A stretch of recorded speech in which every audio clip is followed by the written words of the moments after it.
Alô, amigos, bem-vindos ao Gente que Fala, sempre ao vivo, de meio-dia a 1 pela Rádio Trianon, AM 740, Rádio Universal, AM 810 Santos. Estamos falando direto do estúdio da Rádio Trianon, aqui na Avenida Paulista, e transmitindo por nossa fanpage, Facebook/programa Gente que Fala. Também AltV, www.altv.com.br, às 10h30 da noite, TV Guarulhos, canal 20 UHF, canal 3 da NET em Guarulhos, também 10h30 da noite. Acesse nosso blog, conheça nossos colunistas e colaboradores, gentequefala.com.br. Nós temos o WhatsApp à sua disposição, 974012235, e um telefone aqui no estúdio da Rádio Trianon, 3289-3580.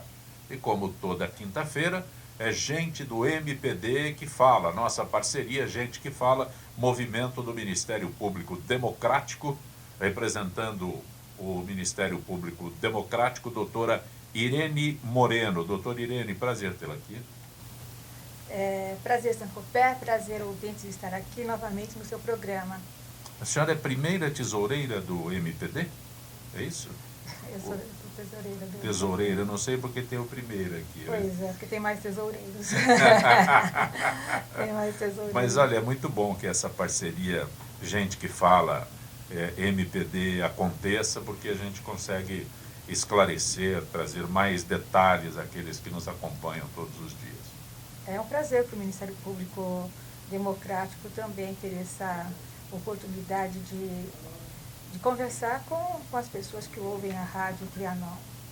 Doutora Irene Moreno, a Lei Maria da Penha está completando 10 anos. E a advogada Ana Paula de Barcelos diz que a comemoração traz um sabor acridoce. Não sei se um pouco, mas ela diz um pouco, não sei se existe como se dimensionar isso. Qual é a tua análise sobre o efeito da Lei Maria da Penha? Avanço? Não? Lento? Então, eu acho essa lei Maria da Penha, que já existe há 10 anos, ela é um divisor de águas, assim, de um tempo para outro tempo. Assim, nós temos uma cultura escravocrata, machista, e a violência contra a mulher, ela sempre foi muito reprimida, né, na sociedade, também desconsiderada pelas autoridades, e até existia um brocado que dizia o seguinte: em briga de marido e mulher, Ninguém ninguém mete a colher, né? Então, eu acho que o advento do da... ponto de vista machista, não muito existe. machista, né? Muito machista. E o machismo também é uma coisa que, assim, não prejudica só a mulher, ela também é contra o homem. É um mal-estar geral que se provoca esse tipo de comportamento. Então, o que eu entendo é que essa lei Maria da Penha, ela não resolveu todos os problemas da violência doméstica, mas ela criou muitos mecanismos para se reprimir esse tipo de conduta e para reparar esses danos que antes não eram devidamente considerados. Até existia, assim, um tipo penal, mas não existia uma atitude pertinente para os casos de violência doméstica. Esse artigo da doutora Ana Paula, eu não a conheço, mas é um artigo muitíssimo bem escrito, e eu acabei de lê-lo, porque eu peguei a pauta e eu li. Ela faz referência ao aspecto da estima da mulher, né? Porque nessa sociedade machista em que a gente vive, e eu não sei de quando que é isso, os valores dos homens são muito mais... Eu diria desde sempre, né? Então, eu não sei se é desde sempre, eu não sei, talvez nas civilizações mais antigas, não sei, né, alguma sociedade matriarcal que tenha existido, mas eles são muito, muito valorizados. E E se exige muito da mulher, se exige que ela seja que ela seja competente, boa filha, boa esposa, boa mãe, boa profissional, mas é o que se vale, aliás, tanto na mulher ou no homem, é o que ele é na sua essência. E a sociedade ela não conseguiu ainda ter esse olhar para com, principalmente no artigo da doutora Ana Paula, para com a mulher, de valorizar pelo que ela realmente é, né? Não pelos atributos que se inventam. Mas, doutora Irene, Lei Maria da Penha, quando se fala em Lei Maria da Penha, a senhora iniciou exatamente fazendo uma análise de que não resolveu todos os problemas, mas teve, né, evolução nesse aspecto, né? Provocou inclusive um termo que recentemente um cidadão foi condenado pelo feminicídio. Eu até tenho que tomar cuidado para não me atropelar aqui no feminicídio. E o que eu questiono, e já questionei outras vezes, a pessoa esganou a mulher. Cometeu um crime, aí tem que ter um termo novo, há mais rigor na lei, na aplicação, num caso como esse. Na verdade, é uma lei que ela traz vários aspectos, né? Então, eu não sei, assim, da necessidade de se criar um novo tipo penal com uma outra terminologia, né? Pertinente. Porque a lei já existe. Então, é pertinente o que você está falando.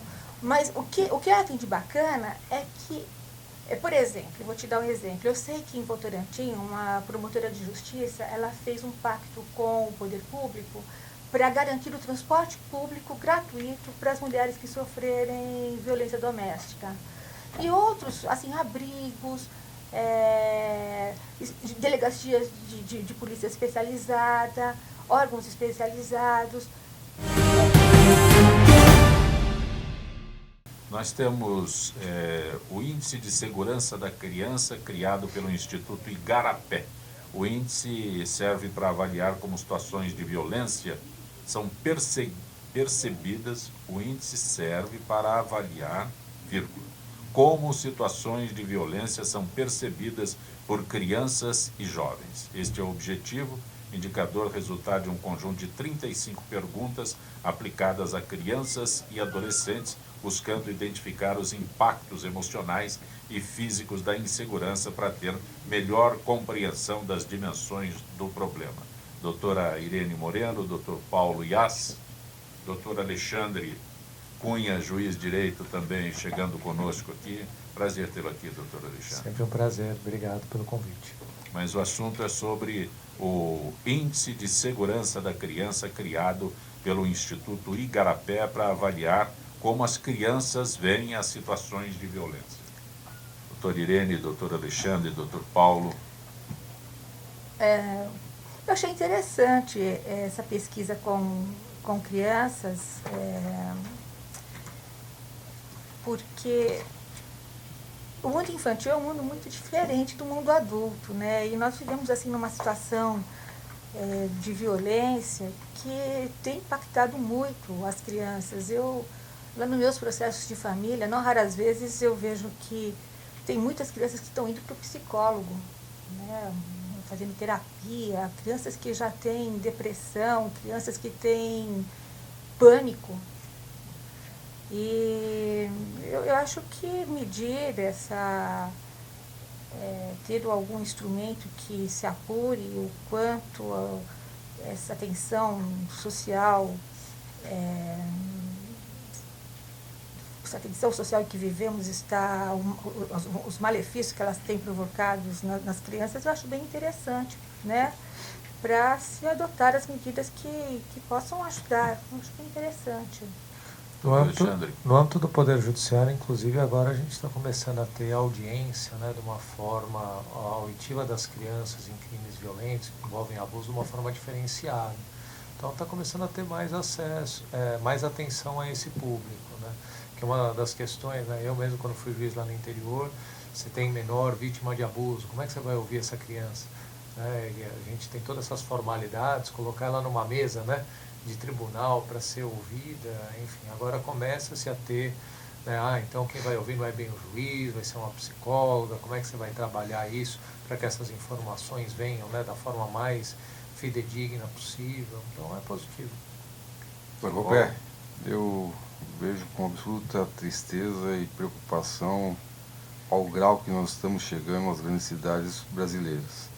Isso antes era privilégio, entre aspas, da cidade de São Paulo e do Rio de Janeiro, onde a violência era muito forte e outras cidades, ainda que capitais de estados, ela era mais controlada. Isso, na verdade, hoje é praticamente de forma generalizada. Todas as grandes capitais e grandes cidades brasileiras estão sendo vítimas enormemente do crime. Muito ligado à atividade do ilícito do tráfico de droga, mas a verdade é que isso se espalhou de forma brutal.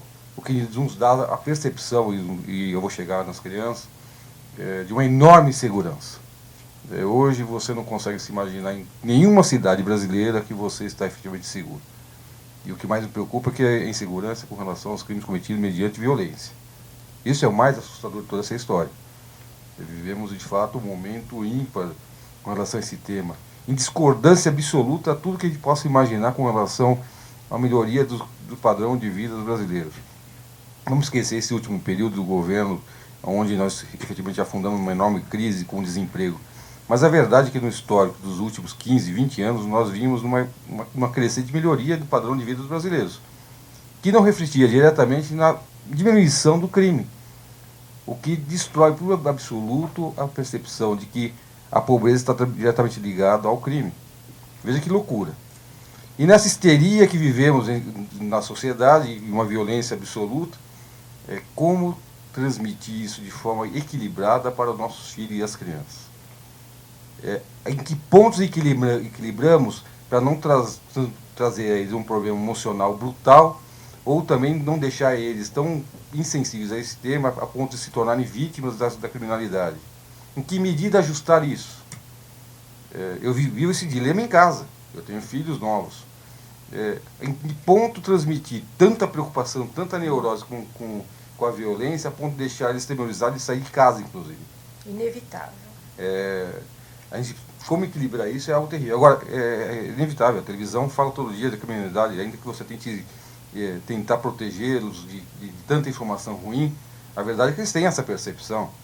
Nesse dia a dia, a gente sente isso. E o impacto não é positivo. Eu sinto isso pelos meus filhos. Toda vez que uma notícia mais forte com relação a algum ato ilícito que causa comoção na sociedade, na sequência a gente sente movimentos por parte deles de retração, de preocupação, de medo, sem um critério de racionalidade, que é algo que é muito ruim. Quanto isso impacta no emocional e na formação dessas crianças. Nós temos um enorme desafio a ser enfrentado. Viver nas cidades brasileiras hoje ficou uma questão de você sai de casa de manhã para trabalhar e não tem absoluta certeza se consegue voltar ao final do dia. Parecido como se estivéssemos vivendo uma guerra civil. É isso mesmo. A gente se acostuma a imaginar que 3, 4 pessoas morrem baleadas na cidade de São Paulo. Como assim? Isso é clima de guerra. Então, eu acho que as autoridades envolvidas na questão da segurança, e eu sei que tem pessoas boas pensando no tema, eu acho que a gente está precisando evoluir. Métodos tradicionais não estão resolvendo. Ok. Como toda quinta-feira, nosso contato com a FIPESP, Associação dos Funcionários Públicos do Estado de São Paulo, Zilka Fialho, que é superintendente de marketing. Zilka, boa tarde. Boa tarde, Zancopé. Boa tarde, ouvintes e debatedores do Gente que Fala. Zilka, abordar contigo hoje dieta, né? Como aliviar aquela fome fora de hora sem sair da dieta. Quem está de dieta tem opções gostosas para aqueles momentos em que a fome aperta, mas sem perder a compostura, Zilka. Olha, fome fora de hora é um prato cheio para o fim de qualquer dieta, certo? Não, errado. Para confirmar que essa fome fora de hora pode ser saciada com coisinhas gostosas, preste atenção nas nossas dicas. Nós vamos falar sobre 5 petiscos do bem. Eles enganam a fome, são saudáveis e de quebra você não sai da dieta. Então vamos lá, o chocolate, as versões 70% cacau, elas são ricas em antioxidantes naturais, os flavonoides, que ajudam na dilatação dos vasos sanguíneos e ainda são eficazes para auxiliar na prevenção contra o câncer, doença cardíaca e derrame. Só não pode exagerar na dose. Tem a pipoca também, mas não vale aquelas feitas com gordura, manteiga e cheia de sal. Ela deve ser preparada com um fio mínimo de azeite e, por ser um cereal integral natural, a pipoca preparada desta forma auxilia no controle de peso corporal e na redução do risco de doenças crônicas, como diabetes e doenças cardiovasculares. Por possuir grande quantidade de fibras, ainda ajuda também a melhorar o funcionamento intestinal. Tem também as tábuas. As versões Minas, cottage, ricota e mussarela de búfala são ricas em cálcio, ajudam a preservar a massa magra corporal e possuem boa quantidade de nutrientes importantes, como vitaminas e minerais. O suco de tomate é o quarto. Pode ser uma boa opção na troca por um drink em um happy hour, por exemplo. Um copo de suco de tomate ele possui 50% de quantidade diária que o corpo necessita de licopeno, um importantíssimo antioxidante. E tem as frutas crocantes, feitas por processos especiais de secagem, a liofilização que desidrata as frutas, conserva os nutrientes e minerais. São versões inteligentes que podem substituir os salgadinhos industrializados. Zilka, agradeço tua gentileza mais uma vez com o nosso Gente que Fala. Uma boa tarde, Zilka. Boa tarde. Zilka Fialho, que é superintendente de marketing da AFPESP, Associação dos Funcionários Públicos do Estado de São Paulo. Nós vamos a um intervalo. Gente que Fala, gente do MPD que Fala, retornará em instantes. Gente que Fala pela Rádio Trianon, AM 740 São Paulo, Rádio Universal, AM 810 Santos, AltV, www.altv.com.br, 10h30 da noite, né? E também TV Guarulhos, canal 20 UHF, canal 3 da NET, 11h30 da noite. Através da nossa fanpage, Facebook/programa Gente que Fala. À sua disposição o WhatsApp, 974012235. O telefone aqui da Rádio Trianon, 3289-3580. Doutor Irene, Jaime do Jardim Bonfilholi já se utilizou do 3289-3580. Qual a sua posição sobre o fórum privilegiado? Também poderia ser para magistrados? Fórum privilegiado é um privilégio que os nossos políticos têm de... Eu não quero responder sobre isso, porque o foro é privilegiado. Então, na verdade, a resposta depende, né? Depende porque o foro privilegiado, ele, em princípio, ele é em decorrência da prerrogativa de função, quer dizer, em razão da função que você exerce. Se for privilegiado porque a função que você exerce vai ter um tratamento mais adequado, de acordo com essa condição, por um órgão que não é o órgão comum, dependendo do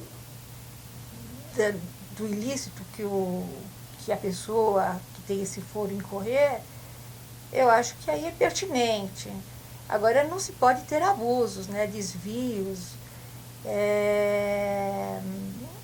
que é o que eu acho que acontece atualmente, e foi por isso que o ouvinte perguntou. Mas só para esclarecer. Doutor Alexandre Cunha, não é um fórum privilegiado onde o senhor trabalha, é um foro privilegiado. É o foro privilegiado. Se eu não entendi direito a pergunta, eu não sei se o ouvinte, qual é o nome dele?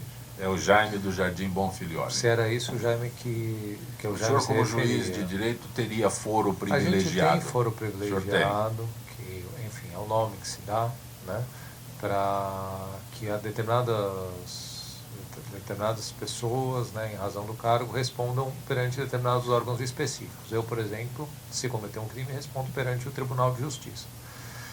Os parlamentares, STF, né, o doutor Irene também responde. Sim, junto ao tribunal. Junto ao tribunal. Eu acho que, na linha do que o Liviano, né, vem já dizendo, né, já disse em diversas oportunidades, acho que nesse programa aqui também, eu acho que tem que ser reduzido. Né? Eu Acho que uma coisa se justifica para o presidente da República, presidente da Câmara, presidente do Senado. Agora, todos os juízes, todos os promotores, todos os parlamentares, porque o problema que gera é um problema funcional, mesmo de quem vai julgar. Né? Você vê o próprio STF, aí falando agora, né, do órgão, nosso órgão máximo aí. Não sei até que ponto essas informações são verídicas, né? Mas você ouve que tem mais de 100 de parlamentares com processos, né? Não sei se é isso, mas você vê nos jornais 100, 200. Como é que a Corte Constitucional vai julgar tudo isso? Né? Por mais que se queira julgar, você gera um problema de viabilidade daquilo acontecer. E você gera outros problemas também, como a própria questão do duplo grau. Né? Mas quem é julgado pelo STF? Né? É a primeira e última vez, você não tem a chance de uma reavaliação daquilo. Então, eu acho que a gente caminha hoje, eu espero, para uma redução. Né? E aí, foro privilegiado, o nome é ruim, né? Mas o fato do presidente, né? Algumas pessoas em específico responderem perante uma corte, né? Enfim, específica também, isso em si não é ruim. Na verdade, as pessoas confundem foro privilegiado com impunidade, que não é uma Sim, verdade. Sim. O problema de todo isso é o seguinte, porque a gente precisa entender um pouquinho das razões históricas. Por que do foro privilegiado? A gente não pode esquecer que e as pessoas mais jovens, quando falo mais jovens, são as pessoas que nasceram depois de 88. Meu caso. O seu caso, a Copé, o meu também, todo mundo dessa mesa. A doutora Alexandre gostou. A gente não tem a memória passada do período triste do nosso país, da ditadura. Onde as pessoas efetivamente, especialmente os políticos e pessoas que exerciam cargos de funções públicas, podiam ser perseguidos. Então, na tentativa de preservar e pedir que houvesse essa figura, a utilização do judiciário como ferramenta de perseguição política, é que se criou a figura do foro privilegiado. O problema todo é que os órgãos que exercem essa função na qualidade de foro privilegiado em alguns casos, efetivamente eles não estão preparados estruturalmente para a função de órgão julgador de primeira instância. Exemplo, Supremo Tribunal Federal, preparado para julgar as questões relevantes de ordem constitucional desse país. No momento que ele recebe um processo em competência originária, ele está iniciando o processo, ele não está preparado estruturalmente, e Joaquim Barbosa, com críticas e elogios, quando ele tratou do mensalão, ele organizou isso pela primeira vez no Supremo.